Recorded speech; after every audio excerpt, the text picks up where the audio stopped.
M साहब जिस पत्नी का श्राद्ध करने गए थे वो मंदिर की सीढ़ियों पर लोगों की जूठन खा रही थी। पास जाकर देखा तो पैरों तले जमीन खिसक गई। फिर जो हुआ उसे देख पत्थर दिल भी रो पड़ा। दोस्तों, यह कहानी है जिले के सबसे सख्त और ईमानदार डीएम राघवेंद्र प्रताप सिंह की। राघवेंद्र जी के पास दौलत, शोहरत और ताकत की कोई कमी नहीं थी। उनका एक इशारा पूरे जिले को हिला सकता था। लेकिन इस वर्दी और रुतबे के पीछे एक ऐसा इंसान छुपा था जो अंदर से पूरी तरह टूट चुका था। 3 साल पहले एक भयानक कार हादसे में उसने उनसे उनकी जिंदगी छीन ली। उनकी धर्मपत्नी सुधा, वो सुधा जो उनके घर की लक्ष्मी थी, जो उनकी ताकत थी। पुलिस फाइल में दर्ज था कि उस हादसे में कार खाई में जा गिरी और सुधा का शव कभी नहीं मिला। लेकिन उसने बचने की कोई उम्मीद नहीं थी। आज पूरे 3 साल हो चुके थे। राघवेंद्र जी अपनी पत्नी की तीसरी बरसी पर शहर के सबसे बड़े प्राचीन शिव मंदिर में पूजा करने आए थे। वीआईपी दर्शन की व्यवस्था थी, पुलिस का पहरा था, पंडित जी मंत्र पढ़ रहे थे। लेकिन राघवेंद्र का मन कहीं और ही था। वो बार बार उस हवन कुंड की अग्नि को देख रहे थे और सोच रहे थे कि काश काश उस दिन उन्होंने सुधा को अकेले मायके न भेजा होता। पूजा समाप्त करके राघवेंद्र भारी कदमों से बाहर निकले। उनकी गाड़ियां कतार में खड़ी थी। गनमैन ने दरवाजा खोला। राघवेंद्र बैठने ही वाले थे कि तभी उनकी नज़र मंदिर की सीढ़ियों में एक कोने में पड़ी। वहां भिखारियों की एक लंबी कतार थी। कोई पैसे मांग रहा था तो कोई खाना। लेकिन उन सब के बीच एक औरत थी जो किसी से कुछ मांग नहीं रही थी। वो बस एक कोने में सिर झुकाए बैठी थी। उसे कपड़े तार तार हो चुके थे, बाल उलझे हुए थे और शरीर पर मैल की परत थी। राघवेंद्र की नज़र उस औरत पर टिक गई। कुछ तो अजीब था उसमें। तभी वहां एक श्रद्धालु ने एक पत्तल में बचा हुआ खाना कूड़ेदान के पास फेंका। वो औरत जो अब तक भूत बनी बैठी थी, झपट कर उस पत्तल की ओर दौड़ी। भूख की तड़प इंसान को क्या बना देती है, यह दृश्य देखकर राघवेंद्र का दिल पसीज गया। उन्होंने अपने अर्दली को इशारा किया, जाओ उस माता जी को कुछ पैसे और भोजन दे आओ। लेकिन तभी उस औरत ने खाना उठाते वक्त अपने हाथों से उलझे हुए बालों को चेहरे से हटाया। सूरज की रोशनी सीधे उसके चेहरे पर पड़ी। राघवेंद्र के हाथ से फाइल छूटकर गिर गई। वो चेहरा, वो आंखें और सबसे बड़ी बात, उसकी कलाई पर चमकता हुआ पुराना चांदी का कड़ा। वो कड़ा राघवेंद्र ने ही सुधा को मुंह दिखाई में दिया था, जिस पर आर और एस लिखा था।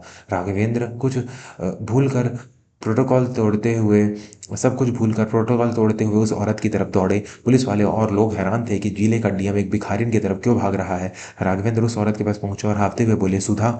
औरत के हाथ से खाने का निवाला गिर गया। वो डर के मारे सिकुड़ गई। उसने अपनी फटी हुई साड़ी से चेहरा छिपाने की कोशिश की। नहीं नहीं साहब, मुझे मत मारो, मैंने चोरी नहीं की साहब, मुझे जाने दो।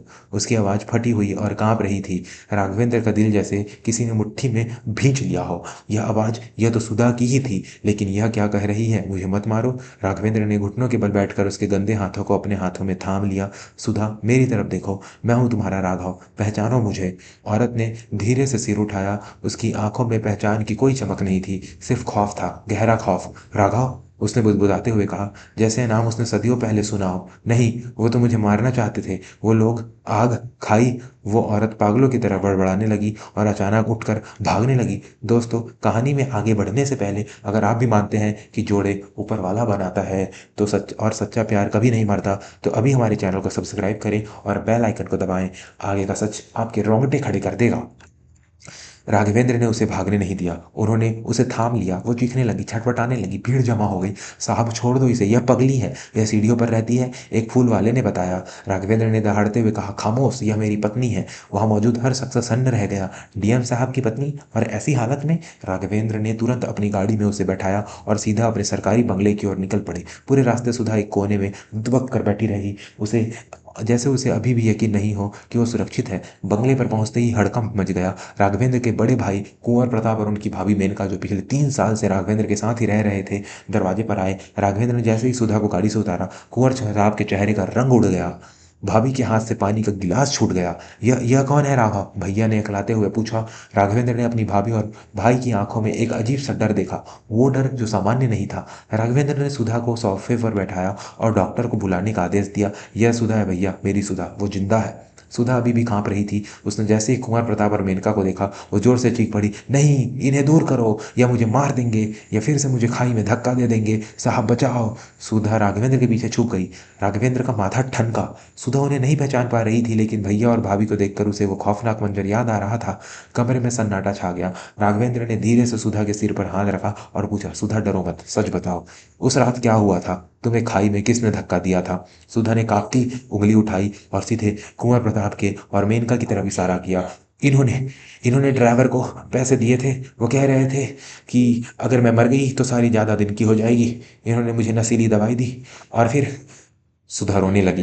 राघवेंद्र की आंखों के सामने अंधेरा छा गया। वो भाई जिसे उन्होंने पिता का दर्जा दिया था, वो भाभी जिन्होंने उन्हें मां माना था। राघवेंद्र धीरे धीरे अपने भाई की तरफ मुड़े। उनकी आंखों में अब आंसू नहीं, अंगारे थी। राघव, ये पागल है, इसकी बातों का क्या भरोसा, यह तो मर चुकी थी, यह कोई बहरूपिया है। भाभी ने चिल्लाते हुए सफाई देने की कोशिश की, लेकिन राघवेंद्र एक जोरदार थप्पड़ अपने भाई के गाल पर रसीद कर दिया। चुप रहिए, एक शब्द भी मत बोलिएगा। पुलिस की जांच में यह बात सामने आई थी कि गाड़ी के ब्रेक फेल नहीं हुए थे, बल्कि पाइप काटा गया था। मैं फाइल बंद कर चुका था क्योंकि मुझे लगा था यह हादसा है, लेकिन आज समझ आया कि वो हादसा नहीं, हत्या की साजिश थी।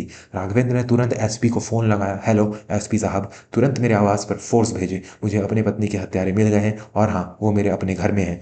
कुंवर प्रताप और मेनका राघवेंद्र के पैरों में गिर पड़े। राघव, हमें माफ कर दो, हम भाग गए थे। तुम्हारी सारी दौलत, यह रुतबा, हमें लगा तुम्हारे बाद हमारा क्या होगा, हमें लालच आ गया था। राघवेंद्र ने घृणा से अपने पैर पीछे खींच लिए। लालच, लालच के लिए तुमने मेरे घर की लक्ष्मी को भिखारी बना दिया। 3 साल, 3 साल वो दर दर की ठोकरें खाती रही, जूठन खाती रही, सिर्फ तुम्हारे लालच की वजह से। कानून तुम्हें सजा देगा या नहीं मुझे नहीं पता, लेकिन एक भाई के तौर पर मैं तुम्हें कभी माफ नहीं करूंगा। पुलिस आई और दोनों को हथकड़ियां लगा कर ले गई। पूरा शहर देख रहा था कि कैसे एक डीएम ने न्याय के लिए अपने ही खून को सलाखों के पीछे भेज दिया। दोस्तों, कहानी अभी खत्म नहीं हुई है, असली चमत्कार तो अभी बाकी है। अगर आपको राघवेंद्र का यह कदम सही लगा तो वीडियो को लाइक जरूर करें और कमेंट में सत्यमेव जयते लिखें। अब राघवेंद्र सबके सामने बड़ी चुनौती थी, सुधा को वापस लाना। डॉक्टर ने बताया कि सिर पर गहरी चोट लगने के एक और गहरे सदमे की वजह से सुधा की याददाश्त चली गई थी। उसे बस उस हादसे के कुछ धुंधले चित्र याद हैं। राघवेंद्र ने हार नहीं मानी। उन्होंने दफ्तर से लंबी छुट्टी ली। वो दिन रात सुधा की सेवा में लग गए। जिस सुधा को उन्होंने फूलों की तरह रखा था, उसके पैरों के छाले देखकर वो रात भर रोते थे। वो उसे वही गीत सुनाते जो वे शादी के बाद गुनगुनाया करती थी। वो उसे उन जगहों पर ले गए जहाँ वो पहले जाया करते थे। एक दिन राघवेंद्र सुधा को उस मंदिर में ले गए जहाँ वो मिली थी। शाम की आरती हो रही थी, घंटियां की आवाज गूंज रही थी। राघवेंद्र ने सुधा के हाथ में वही फूलों की टोकरी थमाई जो वो शादी के पहली सालगिरह पर चढ़ाने लाई थी। अचानक मंदिर की घंटी की तेज आवाज ने साथ सुधा की अपनी आंखें बंद कर ली। उसके दिमाग में बिखरे हुए चित्र जुड़ने लगे। शादी, 7 फेरे, राघव का प्यार, वो हादसा और फिर मंदिर की सीढ़ियां। सुधा का शरीर कांपने लगा। वो लड़खड़ाई। राघवेंद्र ने उसे संभाला। सुधा ने धीरे से अपनी आंखें खोली और पहली बार उन आंखों में वो पहचान लौटी। उसने कांपते हाथों से राघवेंद्र का चेहरा छुआ। राघव, इस बार आवाज में डर नहीं, अपनापन था। तुम मुझे लेने आ गए, मुझे लगा था तुम मुझे भूल गए।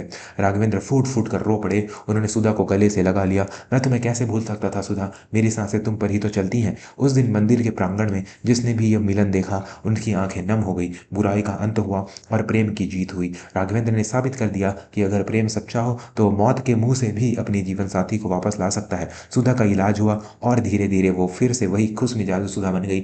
लेकिन उस मंदिर की सीढ़ियों को वो कभी नहीं भूले जहां उनके प्रेम की एक नई परीक्षा हुई थी और वो उसमें सफल हुए थे। दोस्तों, यह कहानी हमें सिखाती है कि लालच इंसान को अंधा बना देता है, इतना अंधा कि वो अपनों का ही खून बहाने से नहीं चुकता। लेकिन यह कहानी यह भी सिखाती है कि भरोसा और प्रेम वो ताकत है जो बड़ी से बड़ी साजिश को भी हरा सकती है। आपको यह कहानी कैसी लगी? क्या राघवेंद्र ने अपने भाई भाभी को जेल भेजकर सही किया? कि अपने विचार कमेंट में जरूर बताएं। अगर इस कहानी से आपके दिल को छू लिया है तो जाते जाते चैनल को सब्सक्राइब करना ना भूलें और इस वीडियो को अपने परिवार के साथ जरूर शेयर करें। क्या पता आपकी शेयर की गई यह कहानी किसी को रिश्तों की अहमियत समझा दे। अगली कहानी में फिर मिलेंगे एक और जज्बातों से भरे सफर पर। तब तक के लिए अपना ख्याल रखें, अपने परिवार का ख्याल रखें। जय हिंद, जय भारत।